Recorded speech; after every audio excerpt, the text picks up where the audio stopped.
خود ایمان ہے کیا؟ ایمان کہتے کسے ہیں؟ جب آپ کہتے ہیں کہ اے خدا میرے ایمان کو کامل کرو، تو سوال یہ ہے کیا ایمان ویدر کی طرح ہے کہ جس کا ٹیمپریچر کبھی اپ ہوتا ہے کبھی ڈاؤن ہوتا ہے؟ یعنی گرمیوں میں ٹیمپریچر بڑھ جاتا ہے اور سردیوں میں مائنس کی طرف چلا جاتا ہے۔ کیا ایمان اس طرح ہے؟ اور اگر ایمان اس طرح ہے تو اس کے اسباب کیا ہیں، اس کی وجوہات کیا ہیں؟ ایمان اوپر کیوں جاتا ہے، ایمان نیچے کیوں آتا ہے؟ کیونکہ مولا یہ دعا کروا رہے ہیں کہ اے خدا مجھے کامل ایمان عطا کر۔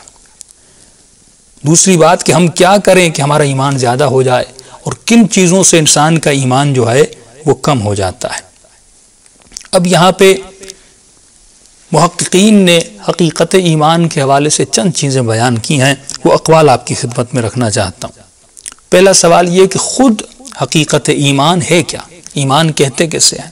تو یہاں پہ چند قول ہیں۔ پہلا قول یہ ہے کہ لوگ کہتے ہیں ایمان صرف عقیدے کا نام ہے، یعنی اگر کسی انسان کا عقیدہ صحیح ہے وہ مومن کامل ہے۔ پہلا قول یہ ہے کہ اگر کسی کا عقیدہ صحیح ہے، یعنی محض عقیدے کے صحیح ہونے سے اس انسان کا ایمان کامل ہے، یعنی اگر اس کے دل میں اس کا عقیدہ صحیح ہے تو وہ مومن کامل ہے۔ اب اس میں وہ کہتے ہیں کہ عمل کی ضرورت نہیں ہے، یعنی نہ روزہ ضروری ہے، رکھے نہ رکھے اس کی مرضی ہے، حج کرے نہ کرے وہ مسئلہ نہیں ہے، زکوٰۃ دے نہ دے یہ مسئلہ نہیں ہے، بس اس کی بنیاد کس پر ہے؟ عقیدے پر ہے۔ کہ کہتے ہیں من لم یصلی، اگر وہ نماز نہ پڑھے، ولم یصم، اگر روزہ نہ رکھے، ولم یحج، اگر حج نہ کرے، یہاں تک کہہ دیا وہ حدم الکعبہ، اگر کعبے کو منہدم کر دے، خراب کر دے، الیاذ باللہ ونکح امہ، یعنی اگر محارم سے نکاح بھی کر لے الیاذ باللہ، اس پہ کوئی بھی اس کے ایمان میں فرق نہیں پڑتا، کیونکہ اس کا تعلق کس سے ہے؟ عمل سے۔ بس عقیدہ صحیح ہونا چاہیے۔ فہو علی ایمان جبرائیل و میکائیل، اگر اس کا عقیدہ صحیح ہے وہ جبرائیل اور میکائیل کے ایمان پر ہے، عمل کا اس سے کوئی تعلق نہیں ہے۔ وہ کہتے ہیں مومن کامل اسے کہتے ہیں جس کا عقیدہ صحیح ہونا چاہیے، یعنی اگر شراب پیے، تمام تر برائیاں انجام دے، بس اس کا عقیدہ صحیح ہونا چاہیے۔ اچھا عقیدے سے مطلب کیا ہے؟ یعنی اگر اس شخص سے پوچھا جائے کہ رب کتنے ہیں، اللہ کتنے ہیں، وہ یہ کہے کہ ایک ہے۔ اچھا انبیاء کو مانتے ہو؟ وہ کہ ہاں 1,01,000 کم 24,000 انبیاء کو مانتا ہوں، پہلا نبی آدم ہے، آخری نبی محمد رسول اللہ ہے۔ اچھا اگر اپنوں میں آ جائیں، امام کو مانتے ہو؟ کہ ہاں میں پہلا امام علی ہے، آخری امام مہدی ہے۔ تو کہتے ہیں ہاں قیامت کو مانتے ہو؟ مانتے ہو۔ معاد کو مانتے ہو؟ مانتا ہوں۔ منکر و نکیر کو مانتے ہو؟ مانتا ہوں۔ برزخ کو مانتے ہو؟ مانتا ہوں۔ ان سب چیزوں کو مانتے ہو؟ مانتا ہوں۔ اب تمہارا ایمان کمپلیٹ ہے۔ وہ کہتے ہیں ایمان سے اس کے عمل سے لینا دینا نہیں ہے۔ یہ تو ایک لوگوں کا عقیدہ ہے۔ دوسرا عقیدہ، ان کو تاریخ میں مرجئہ کہا جاتا تھا، ان کے مد مقابل تھے خوارج لعنت اللہ علیہ۔ خارجیوں کا عقیدہ ان کے برعکس تھا، ان میں تھوڑی سختی تھی۔ وہ کہتے تھے نہیں، ایمان بھی ہونا، یعنی عقیدہ بھی ہونا چاہیے اور عمل بھی ہونا چاہیے، لیکن وہ خوارج جو تھے وہ عمل میں بہت سختی دکھاتے تھے۔ سختی اس طرح دکھاتے تھے کہ مثلا اگر کسی مسلمان نے جس کا عقیدہ صحیح، یعنی اللہ پر ایمان رکھتا ہے، دین پر، قیامت پر، معاد پر، ان سب چیزوں پر ایمان رکھتا ہے، لیکن اگر وہ اپنے عمل میں ایک بھی گناہ کر دے، وہ چاہے عامدن کرے یا وہ چاہے سہون یا غلطی سے کرے، مثال کے طور پر مسلمان ہے، اللہ کو مانتا ہے، نبی کو مانتا ہے، لیکن اس نے ایک مرتبہ شراب پی لی یا اس نے مثلا جھوٹ بول لیا، تو کہتے ہیں یہ ایسا شخص کافر بن جاتا ہے، وہ دائرہ ایمان سے نکل جاتا ہے۔ یہ خوارج کی سختی تھی، اور دوسری طرف ان کی اتنی چھوٹ تھی، یعنی مرجئہ چھوٹ دے رہے ہیں اور خوارج اتنی سختی کر رہے ہیں۔ وہ کہتے ہیں اگر اس نے حرام کام کیا، اب اس میں اور کافر میں کوئی فرق نہیں ہے، اور اس کا خون ہمارے اوپر حلال ہے۔ یہ جو آپ دیکھتے ہیں کہ مسلمانوں کے گلے کاٹے جاتے ہیں، یہ جڑیں آپ دیکھیں کہ جن لوگوں کے عقائد تھے تاریخ میں، یہ جڑیں ان سے ملتی ہیں۔ یعنی مسلمان لا الہ الا اللہ پڑھے، محمد رسول اللہ پڑھے، قیامت پر ایمان رکھے، قرآن پڑھے، تمام تر چیزوں پہ ایمان رکھے، فتوے لگائے جاتے ہیں یہ کافر ہے۔ کس بنیاد پر ہے؟ وہ ایک گناہ کو، فار ایگزامپل جو ان کی نگاہ میں گناہ ہے، اس کو لیتے ہیں اور اس شخص کو کیا کرتے ہیں؟ واجب القتل قرار دیتے ہیں۔ اور یہ مہینہ، اس مہینے میں کیونکہ شہادت مولا علی بن ابی طالب بھی ہے، اسی خوارج کے گروہ نے مولا علی کے قتل کو مباح سمجھا، یعنی علی کا قتل جائز ہے۔ کیوں؟ کہتے تھے علی نے ایک گناہ کیا۔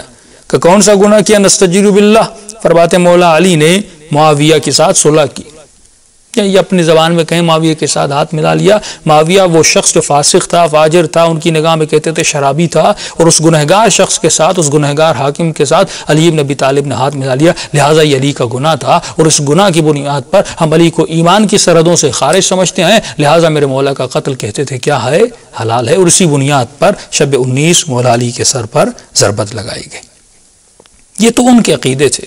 یعنی ایک طرف خوارج تھے جن میں بہت شدت پائی جاتی تھی اور سختی پائی جاتی تھی، دوسری طرف مرجئہ تھے جنہوں نے بالکل عمل کو چھوڑ دیا.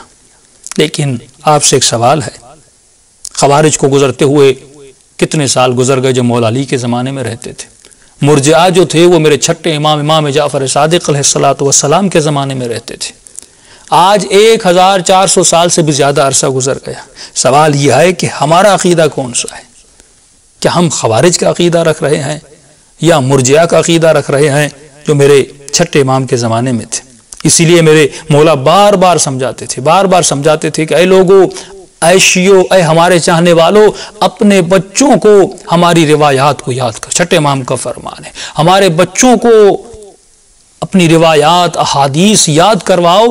کیونکہ یہ اپنا مرجئے تمہارے بچوں کے عقیدوں کو چوری نہ کر لیں، ان کے عقائد کو خراب نہ کر لیں. اگر انہوں نے تمہارے بچوں کے عقیدوں کو خراب کر لیا تو فرماتے ہیں تم تباہ و برباد ہو جاؤ گے. آج سوال یہ ہے ہمارا عقیدہ کون سا ہے؟ ایک مرتبہ میں عقیدہ رکھتا ہوں، فار ایگزامپل میں کہتا ہوں نہیں میرا مرجئے کا عقیدہ نہیں ہے، میرا یہ عقیدہ نہیں ہے کہ صرف ایمان مضبوط ہونا چاہیے اور عمل کو چھوڑ دو. میں ان میں سے نہیں ہوں، میں اہل بیت کے چاہنے والے میں سے ہوں. لیکن اگر آج کے معاشرے کو دیکھا جائے تو عملاً ہم اسی عقیدے میں مبتلا ہیں.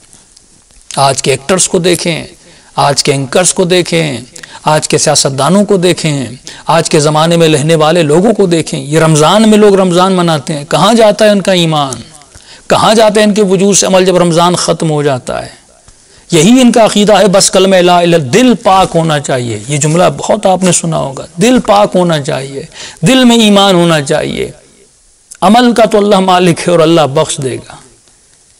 نہ اتنی مرجئے والی نرمی ہونی چاہیے، نہ اتنی خوارج والی سختی ہونی چاہیے. آج معاشرے میں یہ بیماریاں پائی جاتی ہیں کہ قبلہ دل پاک ہونا چاہیے. بندے خدا اللہ سے ڈرو، یہ دنیا دار المکافات ہے. تمہیں مرنے کے بعد پتہ چلے گا کہ ہر عمل جو انسان انجام دیتا ہے، وہ سیکنڈ میں ہو، وہ منٹس میں ہو، وہ گھنٹوں میں ہو، یہ عمل تمہارا ایک جسم اختیار کرتا ہے اور قیامت میں تمام تر اعمال کو تم اپنی آنکھوں سے دیکھو گے.